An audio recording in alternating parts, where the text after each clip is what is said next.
പിന്നീട് ആ സ്ത്രീ ഇസ്ലാം മതം സ്വീകരിച്ചു എന്നുള്ളതാണ് നമുക്കൊക്കെ കേൾക്കാൻ വേണ്ടിയും അറിയാൻ വേണ്ടിയും കിതാബുകളിൽ നമുക്ക് കാണാൻ വേണ്ടി കഴിയുന്നത്.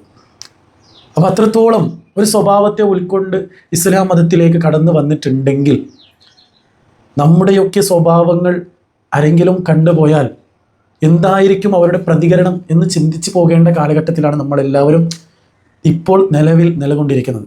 സംഘടന 100-ൽ 101 പാടില്ല എന്നുള്ളതിന് വലിയൊരു ഉദാഹരണമാണ് ഇത്തരത്തിലുള്ള വിഷയങ്ങൾ കാണുന്നത്. നമ്മുടെ മനസ്സിൽ തന്നെ ഇരിക്കട്ടെ, സംഘടന പ്രവർത്തനങ്ങൾ ഇരിക്കട്ടെ, പ്രവർത്തനങ്ങൾക്ക് അതിരുകടന്ന പ്രവർത്തനങ്ങൾ ഒരിക്കലും പാടില്ല. അത് ആരും ചെയ്തിട്ടില്ല. ഇത്രത്തോളം ഇതുവരെ ആയിട്ടുള്ള സംഘടനയിൽ ഒരിക്കലും അത് ചെയ്തിട്ടില്ല.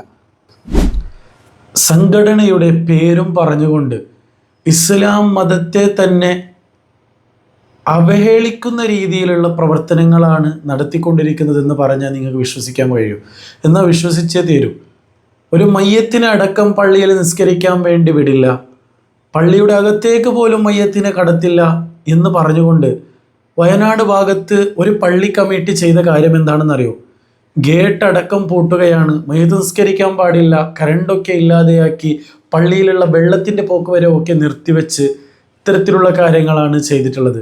അപ്പോൾ വയനാട് ഭാഗത്ത് മറ്റേ വെള്ളമണ്ട എന്ന് പറയുന്ന സ്ഥലത്ത് പള്ളിഞ്ചാൽ എന്ന് പറയുന്ന മഹല്ല് കമ്മിറ്റി ചെയ്ത ഒരു കാര്യമാണിത്. ഇതൊക്കെ പറയാതിരിക്കാൻ വയ്യ. മുസ്ലിം സമുദായത്തെ തന്നെ അങ്ങ് അവഹേളിക്കുന്ന രീതിയിലുള്ള പ്രവർത്തനങ്ങളാണ് ഇതൊക്കെ ചെയ്തുകൊണ്ടിരിക്കുന്നത്. ഏത് ആലിമീങ്ങളാണ് പറഞ്ഞത് ഇത്തരത്തിലുള്ള കാര്യങ്ങൾ? എന്തിനേറെ മുത്തുനബി സല്ലല്ലാഹു അലൈഹി വസല്ലമ തങ്ങളടക്കം ഒരു യഹൂദിയുടെ മയ്യത്തിനെ കണ്ടുപോലും എണീച്ച് നിന്നിട്ടുണ്ടെങ്കിൽ നമ്മളൊക്കെ ചിന്തിക്കണം, നമ്മുടെയൊക്കെ അവസ്ഥ എന്താണ്? എവിടേക്കാണ് ഇസ്ലാമിൻ്റെ പോക്കുവരവുകളെ ഈ സംഘടനയുമായിട്ട് ചേർത്ത് എന്താണ് നിങ്ങൾ ചെയ്തുകൊണ്ടിരിക്കുന്നത്? AP വിഭാഗമാവട്ടെ, EK വിഭാഗമാവട്ടെ, ജിഫ്രി തങ്ങളാവട്ടെ, അല്ലെങ്കിൽ AP ഉസ്താദാണ് ഇപ്പോൾ 2 പ്രസ്ഥാനത്തെ നയിച്ചുകൊണ്ടിരിക്കുന്നത്. അപ്പോൾ 2 നേതാക്കന്മാർ ഇത്തരത്തിലുള്ള കാര്യങ്ങൾ നമുക്ക് കാണിച്ചു തന്നിട്ടുണ്ടോ? അവർ ഇത്തരത്തിലുള്ള കാര്യങ്ങൾ ചിന്തിക്കുക പോലും ചെയ്തിട്ടുണ്ടാവില്ല. അത്തരത്തിലുള്ള പ്രവർത്തികളല്ലേ നമ്മൾ ചെയ്തുകൊണ്ടിരിക്കുന്നത്. എന്തൊക്കെയാണ് ഈ ലോകത്ത് നടന്നുകൊണ്ടിരിക്കുന്നത്? മുസ്ലിം സമുദായത്തെ തന്നെ അങ്ങ് പറയാൻ വേണ്ടിയിട്ട് തന്നെ സംഘികളായിട്ടുള്ള ആൾക്കാരും എക്സ് മുസ്ലിമീങ്ങളും ഇത്തരത്തിലുള്ള പല ആൾക്കാരുമുണ്ട്. ഇസ്ലാം മതത്തെ കുറേ ഇല്ലാത്ത കാര്യങ്ങളൊക്കെ ഉണ്ടാക്കി പറയാനും ഇത്തരത്തിലുള്ള കാര്യങ്ങളൊക്കെ ചെയ്യാൻ വേണ്ടിയിട്ട് അങ്ങ് മുസ്ലിം സമുദായത്തെ തന്നെ ഇല്ലായ്മയാക്കാൻ വേണ്ടിയിട്ടാണ് അവരുടെ പ്രവർത്തനങ്ങളൊക്കെ ചെയ്തുകൊണ്ടിരിക്കുന്നത്. അതിനിടയിൽ കൂടി ഇത്തരത്തിലുള്ള പ്രവണതകൾ ചെയ്തുകൊണ്ടിരിക്കുകയാണ്. അല്ലെങ്കിൽ വേറെ മതത്തിൽപ്പെട്ട ആൾക്കാർ ഇസ്ലാം മതത്തിലേക്ക് ഒരു ഭാഗത്തിലൂടെ ഇങ്ങനെ കടന്നു വരുമ്പോൾ അവർ സംഘടന നോക്കിയിട്ടോ അല്ലെങ്കിൽ ഈ സംഘടന എത്രയോ ഇതാണ് എന്ന് പറഞ്ഞുകൊണ്ടല്ല അവർ മതത്തിലേക്ക് വരുന്നുള്ളത്. ഞാൻ മുസ്ലിമായി തീരണമെന്ന ഒരു ഉദ്ദേശം കൊണ്ടാണ് ഇവിടേക്ക് വരുന്നത്. ഈ വരുന്ന സമയത്താണെങ്കിലോ ഇവിടെ മുസ്ലിം സമുദായത്തിൽ തന്നെ പല വിഭാഗങ്ങൾ, ആ വിഭാഗങ്ങളിൽ തന്നെ ഇത്തരത്തിലുള്ള പ്രവർത്തനങ്ങൾ, ഇതൊക്കെ കണ്ടാൽ എന്തായിരിക്കും അവരുടെ അവസ്ഥ? നിങ്ങളൊന്ന് ചിന്തിച്ചു നോക്കിയേ. അതും റമദാൻ മാസത്തിലാണ് ഈ ഒരു അലീമ ഹജ്ജുമ എന്ന് പറയുന്ന ഒരു ഉമ്മ മരണപ്പെട്ടത്. ആ ഉമ്മയുടെ മക്കളൊക്കെ AP വിഭാഗത്തിൽപ്പെട്ട ആൾക്കാരായതുകൊണ്ടാണ് ഇത്തരത്തിലുള്ള പ്രവർത്തികൾ അവർ ചെയ്തിട്ടുള്ളത്. എന്താ അല്ലേ അവസ്ഥ? എങ്ങോട്ടാണ് പോയിക്കൊണ്ടിരിക്കുന്നത്? മുത്തുനബി സല്ലല്ലാഹു അലൈഹി വസല്ലമ തങ്ങൾ നമുക്ക് പഠിപ്പിച്ചു തന്ന കാര്യങ്ങളൊക്കെ നമ്മുടെ ജീവിതത്തിൽ നമ്മൾ അല്പമെങ്കിലും ഉൾക്കൊള്ളിച്ചു കൊണ്ട് മുമ്പോട്ട് പോയിക്കൊണ്ടിരിക്കുകയാണോ എന്നൊന്ന് ചിന്തിച്ച് നോക്കിയാൽ മനസ്സിലാവും നമുക്ക്. അയൽവാസികൾ ആഹാരം കഴിക്കാതെ അവർക്ക് ഭക്ഷണം ഉണ്ടോ ഇല്ലയോ എന്ന് ഒന്ന് അറിഞ്ഞ് നിങ്ങൾ ഭക്ഷണം കഴിക്കണേ എന്ന് പഠിപ്പിച്ചു തന്ന മുത്തുനബി സല്ലല്ലാഹു അലൈഹി വസല്ലമ തങ്ങളായിരുന്നു. എത്രയോ പ്രയാസങ്ങളും ബുദ്ധിമുട്ടുകളും സഹിച്ച് മുമ്പോട്ട് വന്ന നമ്മുടെ നേതാവായിരുന്നു മുത്തുനബി സല്ലല്ലാഹു അലൈഹി വസല്ലമ തങ്ങൾ. അതൊക്കെ നമുക്ക് കാണാതെയായിപ്പോയി എന്നുള്ളതാണ് യാഥാർത്ഥ്യം. ഇസ്ലാം മതം ഇങ്ങനെ പോയി കഴിഞ്ഞാൽ എവിടേക്കാണ് ചെന്നെത്തിക്കുക എന്ന് ഒന്നും പറയാൻ കഴിയില്ല. അല്പം പോലും ബുദ്ധിയില്ലായ്മയാണ് ഇവർ പ്രവർത്തിച്ചു കൊണ്ടിരിക്കുന്നത് എന്നുള്ളതിൽ യാതൊരു സംശയമുണ്ട്. കൂടുതലായിട്ടൊന്നും പറയുന്നില്ല.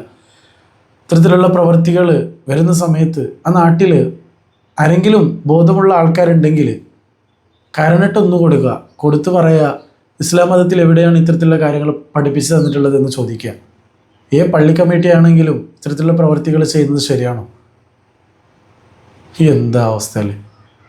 മുത്തുനബി സല്ലല്ലാഹു അലൈഹി വസല്ലമ തങ്ങൾ ഒരു ദിവസം ഇങ്ങനെ, നിങ്ങൾക്ക് എല്ലാവർക്കും അറിയുന്ന ഒരു സ്റ്റോറി തന്നെയാണ്, എത്രത്തോളം ഒരു മുത്തുനബി സല്ലല്ലാഹു അലൈഹി വസല്ലമ തങ്ങളുടെ ജീവിതം കണ്ട് ഇസ്ലാമിലേക്ക് കടന്നു വന്നിട്ടുണ്ട് എന്നുള്ളത് ഞാൻ നിങ്ങൾക്ക് ഒരു ചെറിയൊരു ഉദാഹരണമായിട്ട് പറയുകയാണ്. ദിവസവും റോഡിലൂടെ ഇങ്ങനെ പോകുന്ന സമയത്ത് ഒരു സ്ത്രീ ദിവസവും മുത്തുനബി സല്ലല്ലാഹു അലൈഹി വസല്ലമ തങ്ങളുടെ മേലിലേക്ക് ഈ വേസ്റ്റുകളൊക്കെ ഇങ്ങനെ എറിഞ്ഞുകൊണ്ടിരുന്നു. എല്ലാവർക്കും അറിയുന്ന സ്റ്റോറിയാണ്. അങ്ങനെ ദിവസവും ഇങ്ങനെ എറിഞ്ഞ് ദിവസവും ഇങ്ങനെ പോകുമ്പോൾ ദിവസവും ഇങ്ങനെ മുത്തുനബി സല്ലല്ലാഹു അലൈഹി വസല്ലമ തങ്ങളുടെ മുകളിലേക്ക് ഇങ്ങനെ എറിയും. ഒരു ദിവസം ആ സ്ത്രീയെ കാണുന്നില്ല, ആരും എറിയുന്നത് കാണുന്നില്ല. അങ്ങനെ മുത്തുനബി സല്ലല്ലാഹു അലൈഹി വസല്ലമ തങ്ങളെ അന്വേഷിച്ച് നോക്കി എന്താണ് സംഭവമെന്ന്. അപ്പോഴാണ് അറിയുന്നത് ആ സ്ത്രീക്ക് പനി ബാധിച്ച് വീട്ടിൽ കിടക്കുകയാണെന്നാണ് അറിയാൻ വേണ്ടി കഴിഞ്ഞത്.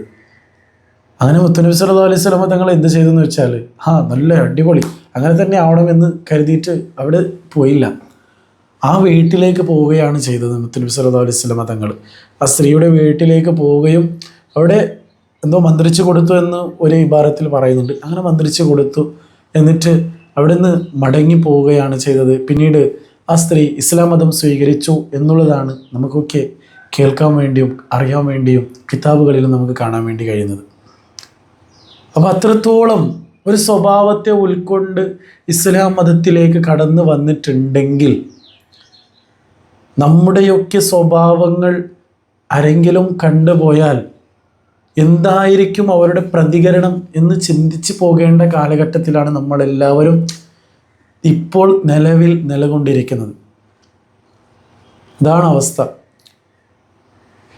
കൂടുതലായിട്ടൊന്നും പറയുന്നില്ല. മറ്റൊരു കാര്യം കൂടി ഉണ്ടായിരുന്നു. അതായത് മുഹസിന എന്ന് പറയുന്ന പൊന്നു സഹോദരി പ്രസവ വേദന, ആ ഒരു വിഷയത്തിന് തുടർന്ന് ഞാൻ ഈ വീഡിയോയിലകത്ത് പറയാൻ ആഗ്രഹിക്കുന്നില്ല.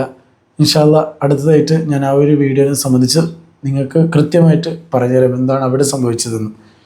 ഈ പ്രസവ വേദനയെ സംബന്ധിച്ചിട്ടാണ്, അതിനെ ഇതിലേക്ക് ടച്ച് ചെയ്യാൻ ആഗ്രഹിക്കുന്നില്ല. ഇൻഷാ അല്ലാ ഏതായിട്ടും ഇത്തരത്തിലുള്ള പ്രവൃത്തികൾ നമ്മുടെ ഭാഗത്തിൽ ഒരിക്കലും സംഘടനയുടെ റൂട്ടിൽ തന്നെ പോയിക്കൊണ്ടിരിക്കുകയാണ്. നമ്മുടെ മനസ്സിൽ സംഘടന വേണം, അത് നമുക്ക് വഴികാട്ടിയാണ്, അതൊക്കെ ശരിയാണ്. പക്ഷേ സംഘടന 100ൽ 101 പാടില്ല എന്നുള്ളതിന് വലിയൊരു ഉദാഹരണമാണ് ഇത്തരത്തിലുള്ള വിഷയങ്ങൾ കാണുന്നത്. നമ്മുടെ മനസ്സിൽ തന്നെ ഇരിക്കട്ടെ സംഘടന, പ്രവർത്തനങ്ങൾ ഇരിക്കട്ടെ. പ്രവർത്തനങ്ങൾക്ക് അതിരുകടന്ന പ്രവർത്തനങ്ങൾ ഒരിക്കലും പാടില്ല. അത് ആരും ചെയ്തിട്ടില്ല. ഇത്രത്തോളം ഇതുവരെ ആയിട്ടുള്ള സംഘടനയിൽ ഒരിക്കലും അത് ചെയ്തിട്ടില്ല. കൂടുതലായിട്ടൊന്നും പറയാതെ എല്ലാവരും അവർക്ക് വേണ്ടി ദുആ ചെയ്യുക. അല്ലാഹു മഗ്ഫിറത്തും റഹ്മത്തും നൽകി അനുഗ്രഹിക്കട്ടെ എന്ന് മാത്രം പ്രാർത്ഥിച്ചുകൊണ്ട് നിർത്തുകയാണ്. അസ്സലാമു അലൈക്കും വറഹ്മത്തുള്ളാഹി വബറകാതുഹു.